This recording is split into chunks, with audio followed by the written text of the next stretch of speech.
নমস্কার, আমি Bithi. Welcome to my channel ডাইডেলি ব্লগ। কেমন আছো সবাই? আশা করছি অনেক ভালো আছো, আর যে যেখানে আছো একদম ঈশ্বরের কৃপায় সুস্থ আছো। আজ হচ্ছে বৃহস্পতিবার, আর এখনই সকাল 9:30 মতন বাজে।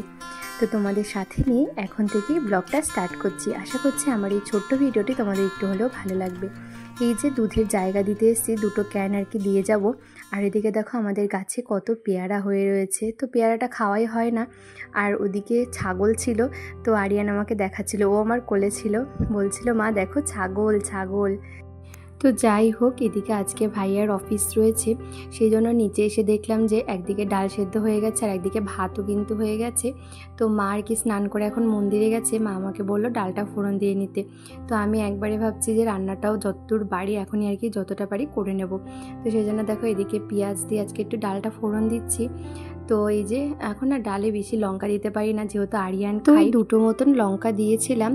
আর তারপর কিন্তু ডালটা আর কি পেঁয়াজ একটুখানি আজকে 5 ফোড়ন দিয়েছিলাম আর শুকনো লঙ্কা ফোড়ন দিয়ে আর কি ডালটা করেছিলাম। বেশ ভালো লাগে কিন্তু আমার এরকম ডাল খেতে। মাঝে মাঝে পেঁয়াজের সাথে একটু কালো জিরাও দিয়ে দিই। যখন কালো জিরা দিই তখন আর 5 ফোড়ন দিই না, মানে যখন যেমন আর কি মনে হয় তখন সেরকম আর কি ফোড়ন দিই। তবে 5 ফোড়ন দিলে কিন্তু বেশ দেখি একটা আলাদা স্মেল হয়, ভালো লাগে। তো যাই হোক, এদিকে তারপর দেখো আমি ডিমের অমলেট করছিলাম। আজকে ভাবছি ডিমের অমলেট করেই ঝোল করব। পরপর তো ডিম সেদ্ধ করে আর কি ঝোল করে খাওয়া হচ্ছে, আর কালকে তো মাছ করেছিলাম। তো আজকে ভাবলাম যে ডিমের অমলেট করেই ঝোল করি, ভালো লাগে খেতে। তবে আমাদের কিন্তু সবারই, মানে আমার হাজব্যান্ডের, আমাদের কিন্তু ডিমের আর কি অমলেট করে ঝোলটা ভালো লাগে না। ডিমের আর কি যাতে কুসুমটা পাওয়া যায় সেই জন্য গোটা ডিম কিন্তু খেতে ভালো লাগে, মানে সেদ্ধ করে যেটা আর কি হয় সেটা রান্না করে। তবে আজকে ভাবছি যে একটু ডিমের অমলেট করেই ঝোল করা যাক। তবে দেখো আমি এদিকে অমলেট করছিলাম, প্রথমটা তো ভালোই হয়েছে, পরেরটা না কেমন একটা হয়ে গেল। আমি না ঠিক মতন আর কি ভালোভাবে করতে পারি না। তবে এই একটা একটু খারাপ হয়ে গেছিলো, তারপরে বাদবাকিগুলো কিন্তু বেশ ভালো হয়েছিল। একসাথে দুটো করে ডিমের অমলেট করে নিচ্ছি আর তারপর মাঝখান থেকে এরকম কেটে দিচ্ছি। মাকে দেখেছি এরকমভাবেই করতে। আর ওই একটা একটা করে অমলেট করতে দেখবে অনেকটাই কিন্তু সময় লেগে যায়। তো যাই হোক, ওদিকে আমি আরিয়ানের ফিডিং বোতলটাও ফুটিয়ে নিয়েছি, আর এর সাথে মানে পরপর ওর আগে জলটাও গরম করে ফ্লাক্সে ঢেলে নিয়েছিলাম। আর আমি না একটু তাড়াতাড়িই করছিলাম, মানে ভাইয়াকে ভেবেছিলাম যদি ডিমের ঝোলটা করে দিতে পারি। আর ওর জন্য কিন্তু আগে ওই পেঁয়াজ দিয়ে একটুখানি ডিমের অমলেট করে নিয়েছিলাম, যে যদি ডিমের ঝোলটা না হয় তাহলে ডিমের অমলেটটা ডাল নিয়ে যাবে, একটু পাঁপড় ভাজা নিয়ে যাবে আর কি। তো খুব তাড়াতাড়ি করছিলাম। এদিকে আমার আলুটাও কিন্তু ভাজা হয়ে গেছে, মানে ডিমের ঝোলের জন্য। কিন্তু আসলে আরিয়ান এত ডিস্টার্ব করছিল যে আর পারলাম না। তারপর গ্যাসটা অফ করে রেখে দিয়েছিলাম, ওই দিয়ে আর কি ভাইয়া নিয়ে চলে গেছিলো। পরে ডিমের আর কি ঝোলটা করে নিয়েছিলাম। একদিকে মা আর কি ওদেরকে খেতে দিচ্ছিল, তারপর টিফিনটা গুছিয়ে দিচ্ছিল ভাইয়ার। আর একদিকে হাজব্যান্ডও রেডি হচ্ছিল আর কি ভাইয়াকে দিতে যাবে। ভাইয়া দিকে রেডি হচ্ছে তাড়াতাড়ি করে আর কি, সমস্তটাই গুছাচ্ছে। তার মধ্যে আরিয়ান একবার এটা ধরছে একবার ওটা ধরছে, মানে সবাইকে বিরক্ত করছে। একবার বলছে গান চালাও, এটা করো ওটা করো। তারপর যাই হোক আমি ভাবলাম যে থাক, এখন আর হবেও না, তাড়াতাড়ি করে এদিকে মশলা মানে করতে হবে, সমস্তটাই গুছাতে হবে। মা তো এদিকে আর কি ভাইয়ার টিফিনটা গুছাচ্ছিল, সেই জন্য ভাবলাম থাক পরেই করব। তো যাই হোক, ও আর কি ডাল আর ডিমের অমলেট আর পাঁপড় ভাজা নিয়ে গেছিলো। তো আর কি করে দিতে পারলাম না, ডিমের ঝোলটা একটু খারাপ লাগছিল, কি আর করা যাবে। সকালবেলার দিকটা প্রচণ্ড ডিস্টার্ব করে আরিয়ান। তো যাই হোক, তারপরে দেখো পরে আর কি আমি রান্নাটা শুরু করে দিয়েছিলাম ভাইয়া বেরিয়ে যাওয়ার পরেই। ওদিকে আমি ডিমের অমলেট কিন্তু এই যে ঝোলের মধ্যে দিয়ে দিয়েছি, মশলা কষিয়ে আর কি সমস্তটাই হয়ে গেছে, ডিমের অমলেটগুলো দিয়ে দিয়েছি। আর ডিমের অমলেটের ঝোলটাও কিন্তু বেশ ভালো হয়েছিল জানো তো খেতে। আর এদিকে না আমি পেঁয়াজ আর আলু বসিয়ে দিয়েছি, মানে আজকে একটুখানি মা বললো বেগুন দিয়ে একটু ঝোল করতে, মানে আলু পেঁয়াজ আর বেগুন দিয়ে একটা মাখা মাখা তরকারি করতে। এত ভালো হয়েছিল না খেতে, কি বলবো। তো যাই হোক, এদিকে আমি রান্না করছিলাম আর তার সাথে দেখো আরিয়ানকে একটু একটু করে আপেল আর কি খোসা ছাড়িয়ে দিয়ে যাচ্ছিলাম। ও এখন খাচ্ছে, একটু ফোন দেখছে, এত দৌড়াদৌড়ি করছিল যে পুরো ঘেমে গেছে, সেই জন্য একটুখানি ফোনটা দিয়ে বসিয়েছি। তো এর মধ্যে আপেলটাও খাবে আর তার সাথে ওর আর কি গাটাও ঠান্ডা হবে, তারপর ওকে স্নান করিয়ে দেবো। এর মধ্যে আমার রান্নাটাও আর কি হয়ে যাবে। আজ কিন্তু আমার অনেক তাড়াতাড়ি রান্না হয়ে গেছিলো, 12:30টার মধ্যে আজকে রান্না কমপ্লিট হয়ে গেছিলো। তারপরে এই যে আরিয়ানকে স্নান করিয়ে এখন ঘুম পাড়াচ্ছি। দিঘিরে জলে রোদ আমি আমি সাঁঝির বেলা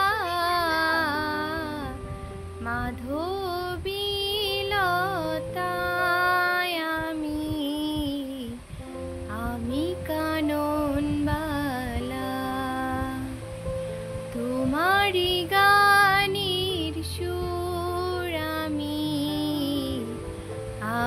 গলার মালা।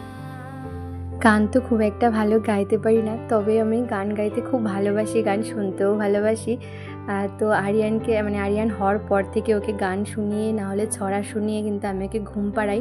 আর আরিয়ানেরও এখন অভ্যাস হয়ে গেছে এটাই। তো যাই হোক, একটু গান গেয়ে কিন্তু ওকে ঘুম পাড়াচ্ছিলাম। গান গাইলে কিন্তু একদম স্থির হয়ে যায় আর ঘুমিয়ে পড়ে আস্তে আস্তে। তো সেটাই তোমাদের সাথে আজকে একটু শেয়ার করলাম। জানি না কেমন হয়েছে, যদিও খুব একটা ভালো গান গাইতে পারি না, তারপরও একটু চেষ্টা করি, ভালো লাগে আর কি। তো কোনোদিন তো গান টান শিখিনি, নিজের মতন করে আর কি করি। তো যাই হোক, এদিকে দেখো রান্না তো হয়ে গেছিলো, তবে রান্নার জায়গাগুলো এত ছড়িয়ে ছিটিয়ে আছে, যেহেতু আরিয়ানের আর কি স্নান খাওয়ার টাইম হয়ে গেছিলো, সেই জন্য কিন্তু এইভাবেই ফেলে রেখে ওকে আগে ঘুম পাড়িয়ে রেখে আসলাম। আর এখন কিন্তু এই সমস্ত কিছু গোছাবো। তো এই যে ও ঘুমোচ্ছে, আর এদিকে কিন্তু বাইরে এখন ঝিরিঝিরি বৃষ্টি পড়ছে। তো সেই জন্যই এখন একটু ঠান্ডা ঠান্ডা ওয়েদারটা, ওই জন্য ফুল স্পিডে ফ্যান ছিল, হালকা করে একটু ফ্যানটা দিয়ে গেলাম। আর এখন ঝটপট করে কিন্তু আগে রান্নার যে সমস্ত আর কি ছড়িয়ে ছিটিয়ে রয়েছে সমস্তটাই কিন্তু গুছাবো। বলতে বলতেই দেখো বেশ কালো মেঘ করে এসেছিলো, আর দেখো ঝিরিঝিরি বৃষ্টি পড়তে পড়তে তারপর কিন্তু অঝরে মানে ঝমঝমিয়ে কিন্তু বৃষ্টি হয়েছে, অনেকটা সময় কিন্তু বৃষ্টি হয়েছে। বৃষ্টি তো যেন কোনো রকম পিছুই ছাড়ছে না আমাদের, মানে একদিন রোদ হচ্ছে তো আবার মেঘলা ওয়েদার, আবার বৃষ্টি, এই কিন্তু হচ্ছে। তো যাই হোক, তারপরে কিন্তু দৌড়ে দৌড়ে রান্নার সমস্তটাই কিন্তু মানে রান্নাঘরে নিয়ে গেছি, যেগুলো আর কি মশলাপাতি ছড়ানো ছিটানো ছিল তেল রান্না করতে করতে না, তখন আর এইগুলো আর কি যেটা যেখানে নিতে পারি না আজকে, কেননা ওই একা একা গুছিয়ে সমস্তটাই করছিলাম। তো এইদিকে আর কি ডাল করেছি, তারপর ওই আলু বেগুন দিয়ে তরকারি করেছি, আর তার সাথে ডিমের অমলেট করে ঝোল। তো যাই হোক, সমস্তটাই কিন্তু রান্নাঘর থেকে মানে রান্নাঘরে নিয়ে গেছি। এখন সবটাই গুছানো হয়ে গেছে, টেবিলটাও গুছিয়ে নিয়েছি। তো এই যে লাস্ট এখন ওভেনটা আর কি পরিষ্কার করে নিচ্ছি। আজকে আমি কথা বলছি আর টিকটিকি শুধু টিকটিক টিকটিক করছে। আর ওই যে ওইদিকে মন্দিরে এখন পুজো দিতে গেছে হাজব্যান্ড আর মা। তো পুজো দেওয়া হয়ে গেছে সকালবেলাতে, কিন্তু আজকে আমি মন্দিরটা গুছিয়ে রেখে গেছিলাম, যেহেতু এখন ঘন্টার আর কি আওয়াজ হলো, আমার আর এই আওয়াজটা কাটতে ইচ্ছা করবে না। তো সেই জন্যই তোমাদেরকে আর কি বলছি, আমি এখন ভয়েস ওভার করছি তো তাই। তো যাই হোক, তারপর কিন্তু সমস্তটাই গুছিয়ে এই যে আমি এখন স্নান করে চলে এসেছি। এখন হচ্ছে আরিয়ানকে খাওয়াবো আর বাবাইকে খেতে দেবো। অলরেডি 3:30 বাজতে গেল। একটা লজেন্স মুখে দিয়েছি, আমারও খুব খিদে পেয়ে গেছে, ভাবছি একসাথে ওদের মানে বাবার সাথে আর আরিয়ানের সাথে খেয়ে নেবো। মার ও এখন মন্দিরে গেছে, আজকে সকালবেলাটা সবাই ব্যস্ত ছিল, তো আজকে আর পুজো দেওয়া হয়নি। হ্যাঁ, দৌড়ে দৌড়ে রান্না করেছি, সমস্তটাই গুছিয়েছি। তারপরে এই আর কি স্নানের আগে ভাবছিলাম যে ভিডিওটা এডিট করবো, ভয়েস ওভার দেবো, আজকে হয়নি। এডিট কিছুটা করেছি, তবে ভয়েস ওভারটা দেওয়া হয়নি, খাওয়া দাওয়ার পরেই দেবো। তো রান্নাঘরটা মুছেছি, তারপর হাজব্যান্ডের সাথে ও ঘর মুছছিল, একটা ঘর মুছে দিয়েছি যাতে তাড়াতাড়ি হয়, আজকে সবাই একটু ব্যস্ত ছিল। তারপর হচ্ছে ওপরের ঘর দুটো ঘর মুছেছি, ঝাড় দিয়ে মুছেছি। হাজব্যান্ড তো আমাদের ঘরটা গুছিয়ে একটু ঝাড় দিয়ে রেখেছিল, আবার সমস্ত ঘর সমস্ত কোণ, আজকে যেহেতু বৃহস্পতিবার ও তো এত কিছু করেনি। তো যাই হোক, একটা ঘর তো আর কি ঝাড় দিয়ে রেখেছিল, তো আমি আবার ঝাড় দিয়ে তারপরে কিন্তু সমস্ত মানে দুটো ঘর, তারপর বারান্দাতে সমস্তটাই মুছে দিয়েছি। চেষ্টা করি বৃহস্পতিবার করে মোছার। তো চলো খাবারটা বাড়ি এখন ঝটপট করে। তো এই যে এর মধ্যে কিন্তু আরিয়ানকে খাইয়ে দিয়েছি, আর তার সাথে বাবাইকেও খেতে দিয়ে দিয়েছিলাম, আর আরিয়ানের সাথে না আজকে আমিও খেয়ে নিয়েছি, মানে তিনজনে একসাথেই খেয়ে নিয়েছি। আমারও না প্রচণ্ড খিদে পেয়ে গেছিলো। এখন যেহেতু একটু আর কি টাইমে খাওয়ার চেষ্টা করছি আর একটু ডায়েট করার চেষ্টা করছি, যদিও সেরকমভাবে না, ওই হালকা পাতলার মধ্যে আর কি যতটুকু পারছি ততটুকুই করার চেষ্টা করছি। তো আজকে সকালবেলাতে একটুখানি ওটস খেয়েছিলাম, ভীষণ খিদেও পেয়ে গেছিলো, সেই জন্য আর কি খেয়ে নিয়েছি। হাজব্যান্ডও বললো তুমি আর কি আরিয়ানের সাথে একবারে খেয়ে নাও। তো যাই হোক, তিনজনে বাবাই, আমি আর আরিয়ান খেয়ে নিয়েছি। আর এখন ওদের মন্দিরের পুজো দেওয়া হয়নি, তো এখনই আর কি হয়ে যায়। আমি ভাবলাম এই সময়টায় আটাটা তাহলে মেখে রাখি, আজকে সন্ধ্যার আগেই রুটিটা মানে সন্ধ্যার সময়তেই রুটিটা করে রেখে দেবো। আর এদিকে আরিয়ান তখন থেকে মন্দিরে যাওয়ার জন্য পাগল, মা মন্দিরে যাব, মা মন্দিরে যাব। তবে ওই যে দুপুরে খাওয়া দাওয়ার পরে ওকে জামা কাপড় চেঞ্জ করিয়ে দিই, তো চেঞ্জ করানো হয়নি, সেই জন্য আনতে পারছিলাম না। তারপর আটাটা মেখে ওই যে ওকে এখন চেঞ্জ করিয়ে শুদ্ধ জামা পরিয়ে নিয়ে এসেছি। ও নিজেই বলে জানো তো, শুদ্ধ জামা পরিয়ে দাও মা, মন্দিরে যাব। আর এইভাবে ঢং করছে কেন জানো তো, কতক্ষণে মায়ের মানে প্রসাদ নেবে, ওখান থেকে বাতাসা নেবে। তো দেখো মানে কত ছল চাতুরি করেও প্রসাদটা নেবে, মানে সত্যি ওর কাণ্ড কারখানা দেখলে না আমরা পুরো অবাক হয়ে যাই। দেখো, তো যাই হোক হাজব্যান্ড বারণ করছিল, তবে আমি বললাম ঠিক আছে, মাও বললো নিক, একটা খেলে কিছু হবে না। তবে একটা না বাতাসা, দুটো বাতাসা নিয়ে নিয়েছিল জানো, একটা মুখের মধ্যে দিয়েছে আর একটা হাতে। তারপর তো আমি ওকে ভুলিয়ে ভালিয়ে বলছি যে বাবা আমাকে একটু প্রসাদ দাও, আমাকে একটু দাও। তারপর কিন্তু নিজে খেয়ে বলছে দাঁড়াও দাঁড়াও দিচ্ছি। তারপর কিন্তু একটুখানি খেয়ে অনেকটাই আমাকে আর কি দিয়েছিল। ওখান থেকে যদি হোঁচট খেয়ে পড়িস না তাহলে মজাটা টের পাবি। ওটা কেউ চালায়, ওটা ভেঙে গেছে, এমনিতেই পড়বে তো, রেখে দাও অনি।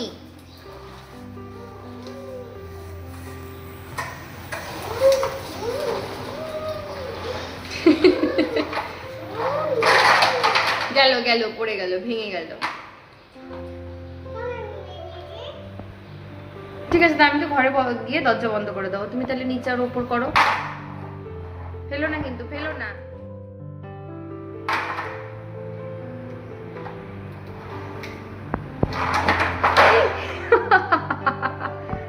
কেমন মজা, তাকাও তাকাও, কেমন লাগে,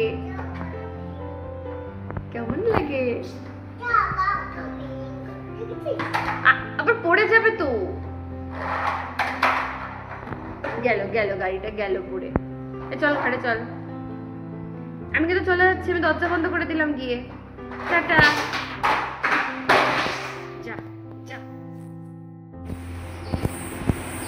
পাগল যদি থেকে থাকে, একটা মস্ত বড় পাগল, গাড়ি থেকে পড়ছে আর দেখো কিরম শুয়ে পড়ছে।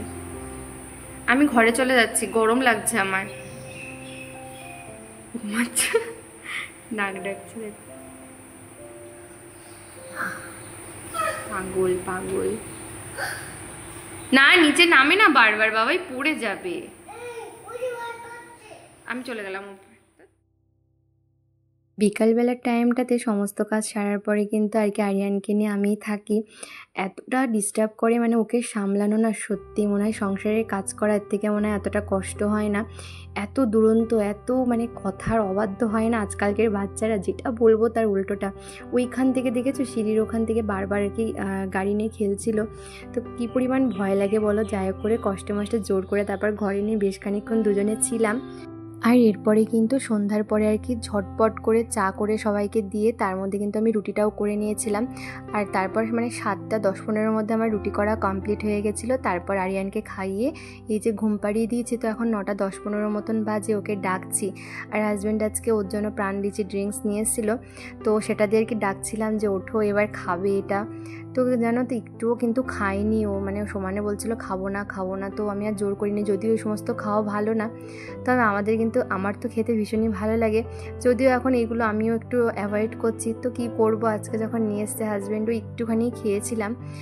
তো যাই হোক। আর এদিকে দেখো আজকে টাইটেলে যেটা দিয়েছিলাম, ঘরের যে কত জিনিস নষ্ট হবে এইভাবে, তো কি বলবো, মানে বলার কিছু নেই। আরিয়ান তো সারাক্ষণ এই সুইচ বোর্ডের কাছে আসবে আর রেগুলেটর ঘোরাতে থাকবে, সমস্ত নিচের ঘরের রেগুলেটর ঘোরাতে থাকবে। আমাদের ঘরের সেদিন এমন পরিমাণে, মানে কালকে এমন ঘুরিয়েছে যে রেগুলেটরটা পুরো একদম নষ্ট করে দিয়েছে, মানে পুরো ডাইরেক্ট হয়ে গেছে, শুধু ফুল স্পিডেই চলছে আর একদম কমাতে গেলেই পুরো বন্ধ হয়ে যাচ্ছে। তো যাই হোক, হাজব্যান্ড এদিকে এখন রেগুলেটরটা আর কি চেঞ্জ করে দিচ্ছে। আর এই রেগুলেটর চেঞ্জ করতে যে কতটা সময় লেগেছে, একেতে গরম, মানে লাইট ফ্যান সমস্তটাই অফ, আমি তো সমানে ফোন ধরে আর কি এরকম রয়েছি। আর ও যেহেতু মানে এই যে খুলছে না, এগুলো খুলতেও কিন্তু অনেকটাই সময় লাগে, বোর্ড খুলতে ঝটপট করে কিন্তু হয় না এই কাজগুলো, দেখবে। এদিকে ও ঘেমে পুরো স্নান হয়ে গেছে, আমার যদিও অতটা মানে আমি ঘামি না, তারপরও আমারও কষ্ট হচ্ছিল। আর হাজব্যান্ড তো পুরো ঘেমে জল। যাই হোক, আরিয়ানকে নিচে রেখে এসেছি আর কি, ওই রেখে এসেছে, হাজব্যান্ড রেখে এসেছে, মায়ের কাছে রয়েছে, নিচেও দুরন্তপনা করছে। তো যাই হোক, মা এদিকে সামলাচ্ছে আর এদিকে আমরা দুজনে এখন এটা করতে বসেছি। তবে অনেকটা সময় লেগে গেছিলো, মানে 10:30 বেজে গেছিলো। তো হাজব্যান্ড যেহেতু রাত্রেবেলাতে কুকুর বিড়ালগুলোকে আবার খেতে দেওয়া হয়, মানে খেতে দেয়, মা খাবার মেখে দেয়। এদিকে আমি তারপর তো লাইট ধরে রয়েছি আর আমি না ঘুমিয়ে পড়ছি মাঝে মাঝে, মানে এতটাই ঘুম পেয়ে যাচ্ছিলো, বসে থাকতেও ভালো লাগছিল না। তো যাই হোক, অনেকটা টাইমের ব্যাপার এগুলো চেঞ্জ করা, তো তারপরে কিন্তু ওই 10:30 মতন কিন্তু মানে 1 ঘন্টা প্রায় লেগে গেছিলো এটা ঠিক করতে করতে। তারপর আর কি ওই ঠিক করে আমি আর কি ওর তারপর যখন ঠিক হয়ে গেল ও আর কি লাগাচ্ছিলো, আমি তাড়াতাড়ি নিচে গিয়ে কিন্তু কুকুর বিড়ালগুলোকে খেতে দিয়ে নিয়েছিলাম। তারপর রন্টি টুবলুকেও খাইয়ে দিয়েছিলাম, আরিয়ানকে খাইয়ে তারপর আমরা আর কি খেতে খেতে আজকে অনেকটাই দেরি হয়ে গেছিলো, 11:30 মতন বেজে গেছিলো। আর ঘরে আস্তে আস্তে তো আমার 12:15টায় আজকে হয়ে গেছিলো। তো যাই হোক, এই যে দেখো এরপর আর কি রাতের খাবারটা তোমাদের সাথে একটু শেয়ার করেছিলাম। আমি একটু ডাল নিয়েছি, তার সাথে একটা ডিম সেদ্ধ আর একটা রুটি। মা তো বক বক করছে শুধু যে তুই এরকম খাচ্ছিস কেন, শরীর চলবে না শরীর চলবে না। আমি বললাম কিচ্ছু হবে না, একটু ওয়েট কমাতে গেলে একটু কষ্ট করতেই হবে। তো যাই হোক, চলো আজকের ভিডিওটা তাহলে এই দিয়ে শেষ করা যাক। দেখা হচ্ছে নেক্সট ভিডিওতে। ভিডিওটার কোনো অংশ যদি তোমাদের একটুও ভালো লেগে থাকে তাহলে একটা লাইক করে দিও। চলো, আর যারা আমার এখনও চ্যানেলটিকে সাবস্ক্রাইব করনি তারা প্লিজ সাবস্ক্রাইব করে আমার বন্ধু হয়ে যাও। চলো টাটা, ভালো থেকো সবাই, গুড নাইট।